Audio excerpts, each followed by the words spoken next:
The thud was dull, almost lazy. Paper against bone. The divorce certificate slid down my chest and landed at my feet, already creased like it had been handled too many times before it ever reached me. My wife didn't shout. She didn't need to. Her calm was sharper than anger. "My lawyer says this is clean," she said, brushing invisible lint from her sleeve. "Your things are outside. Don't make this harder." I looked past her shoulder. The apartment smelled like lemon cleaner and something burnt. Dinner abandoned halfway. A life paused mid-sentence. Outside, through the peephole, I could see my clothes piled against the hallway wall. Shirts folded wrong, shoes tossed without pairs, my winter coat trapped under a box of old books. She had been efficient. Almost kind. "Your place is on the street," she added, finally meeting my eyes. "With people like you. People like me." I wanted to argue. I wanted to remind her of the mornings I made coffee too strong, the nights I stayed up fixing things I didn't break. But my throat locked. Silence has weight when you don't expect it. I knelt and picked up the papers. My hands shook, not from fear but from something closer to grief mixed with disbelief. The man reflected in the hallway mirror looked smaller, thinner. Homeless already in her mind. As the door closed, I stood there listening to the deadbolt click, one clean sound sealing the end of us. That's when my phone vibrated in my pocket. A missed call. From my aunt's attorney. And suddenly the hallway didn't feel like a street anymore. I didn't call back right away. I leaned against the wall first, the paint cool through my jacket, listening to footsteps pass like my life hadn't just been boxed up and set outside a door. Someone laughed down the hall. Someone else argued into a phone. Normal kept happening without me. Then I called. "Thomas Reed," the voice said, precise and practiced. "This is Harold Levin. I represent your Aunt Margaret." Represented. Past tense already pressed into a word. "She passed early this morning," he continued. Peacefully. "I'm sorry." I closed my eyes. Aunt Margaret always smelled like cedar and black tea. She hated sympathy. She used to say, "Don't mourn me early, do something useful instead." "I've been trying to reach you," Levin said. "There are documents that require your presence. Immediately, if possible." I sat on my suitcase. The zipper was broken. It kept opening like it wanted to spill the truth. "What kind of documents?" Pause. "Not dramatic, professional. The kind that means wait. Your aunt amended her estate last year," he said. "You are the sole beneficiary. All properties. Accounts. The house." The hallway lights flickered. For a second I thought I might faint, which annoyed me more than anything. I'd always hated weak reactions. "How much?" I asked. Another pause. Shorter this time. "Roughly 5 million. I laughed once. Came out wrong, too sharp, too loud. A woman at the elevator glanced at me like I was unstable. Levin cleared his throat. "There's one more thing, Thomas. Your wife is still listed as residing in the primary property." I stared at the door that had just erased me. And for the first time that night I stood up straight. I rode the elevator down with my suitcase between my feet, its wheels clicking unevenly like they were arguing with each other. Every floor felt like a countdown. By the time the doors opened to the lobby, I wasn't homeless anymore, but I wasn't home either. The city outside smelled like rain and hot concrete. I sat on a bench and called Levin back, asked where I needed to be. "The house," he said. "Your aunt's.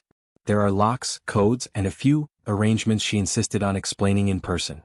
A cab took me across town, past places my wife and I used to argue about living in someday. She liked glass and views. I liked walls thick enough to keep the noise out. I guess she won. The house appeared at the end of a quiet street, unchanged. Same white siding. Same oak tree leaning like it was listening. Margaret believed houses remembered things. She talked to hers like it could hear. Inside, the air was cool and dry, scented faintly with old books and lemon oil. Levin was already there, sitting at the dining table with a leather folder and 2 cups of untouched tea. "She didn't rush this," he said, pushing documents toward me. "She planned." I signed where he pointed, my hand steady now. Each signature felt like laying a brick. When it was done, Levin slid a single envelope across the table. "She asked that you read this alone."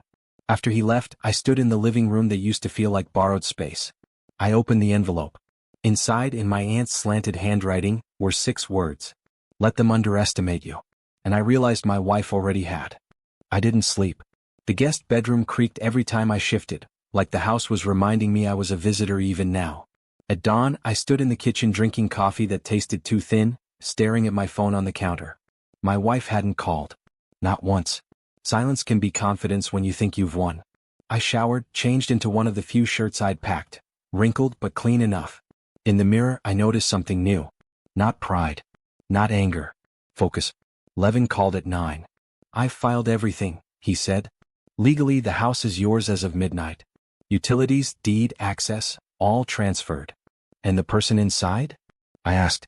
Pause. "You can request removal. Or, you can choose how this unfolds."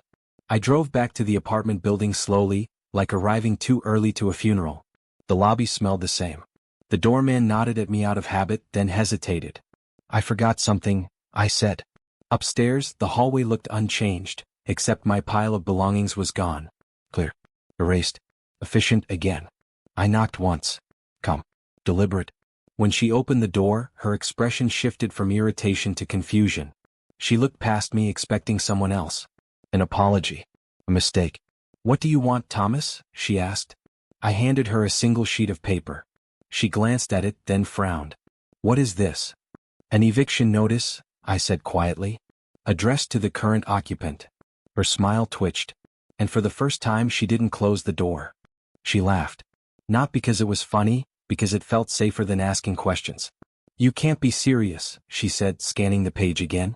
Her finger paused on the letterhead. The law firm's name finally registered. Color drained slowly, like a dimmer switch turning down. "This is harassment," she snapped. "You don't own anything. You don't even live here." "I used to," I said. That part mattered to me. Now it doesn't. She stepped back, letting me inside without realizing it. The apartment looked different when I wasn't begging to stay. Smaller. Tighter. Like a set after the cameras stopped rolling. "You think this is some revenge fantasy?" she said, pacing. "You always liked quiet power plays. This is just sad. Quiet." She remembered that part of me correctly. I set my phone on the counter and slid it toward her. One screen. One address. One name, mine, typed where hers used to be. Her breath hitched. Just once. She hit it badly. "This says," she stopped herself. "Pride is a reflex." "My aunt died," I said. "She left me everything. Including the house you're standing in." The room filled with a low hum. The refrigerator, the city, something unspoken cracking open. She sat down hard, like her legs had decided without her. "I can fix this," she said quickly. "We can talk. You don't have to do this." I picked up my phone. "I already did," I said. "The locks changed tonight." Her eyes followed me to the door. And this time she was the one asking how long she had. She asked for a week. Not angrily. Not arrogantly. Like someone asking the weather to pause. "I just need time," she said, standing in the middle of the living room with her arms crossed, like she could hold the place together by force of habit. "I'll find somewhere. I'll be out of your life. Out of my life." As if she hadn't already packed that herself. "You have until tomorrow evening," I said. "That's what the notice says." Her face hardened. "You always were cruel when you finally spoke." That stung because part of it was true. I avoided conflict so long that when I stopped, it felt abrupt, like betrayal. I walked through the apartment one last time, noticing the small things I used to clean without being asked. A chip in the counter. A picture frame turned face down. Evidence of edits made after I was gone. At the door she said my name again. Softer this time. "Thomas." I turned. "If you leave," she said, "this really ends." I nodded. It already did. I'm just the one walking out now. Downstairs the evening air felt heavier, like rain that couldn't decide. I drove back to my aunt's house and sat on the porch, listening to the oak tree rustle like it was clearing its throat. Inside I found another envelope taped to the fridge. My aunt's handwriting again. "Power isn't loud," it read. "It's who gets to sleep where." That night I slept deeply. Somewhere else she didn't. The locksmith arrived at 6:30 the next evening. He was polite, middle-aged, smelled faintly of metal and aftershave. He didn't ask questions. People in his line of work learn quickly that doors tell enough stories on their own. I waited across the street, sitting in my car, watching the building like you watch a hospital entrance, hoping for calm, prepared for mess. My phone buzzed once. Then again. Her name lit the screen and went dark. I didn't answer. At 7 the door opened. She stepped into the hallway carrying a single suitcase.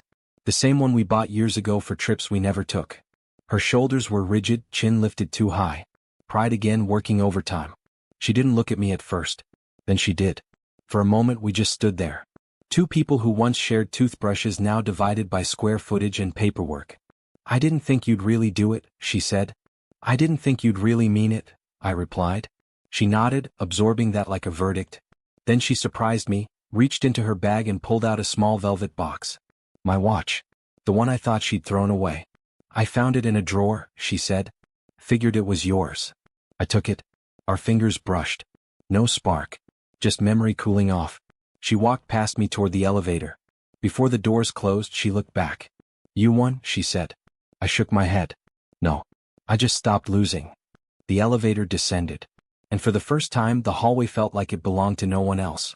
I didn't move for a long time after the elevator doors closed. The building settled around me, the quiet thrum of pipes, the distant bark of a dog, someone's television bleeding laughter through a wall. Ordinary sounds reclaiming space. That's how endings really happen. Not with music. With background noise. I unlocked the door and stepped inside. The apartment smelled different already, like something had been erased but not replaced. I opened the windows, letting in the evening air, and sat on the bare floor with my back against the wall. The watch lay heavy in my palm. I wound it slowly, listening to the soft click as it came back to life. Time doesn't care who owns the room. It just keeps going, patient, exact. Later, I drove back to my aunt's house. The oak tree whispered as I pulled into the driveway. I left the lights off and moved through the rooms by memory, touching the door frame she used to tap twice for luck.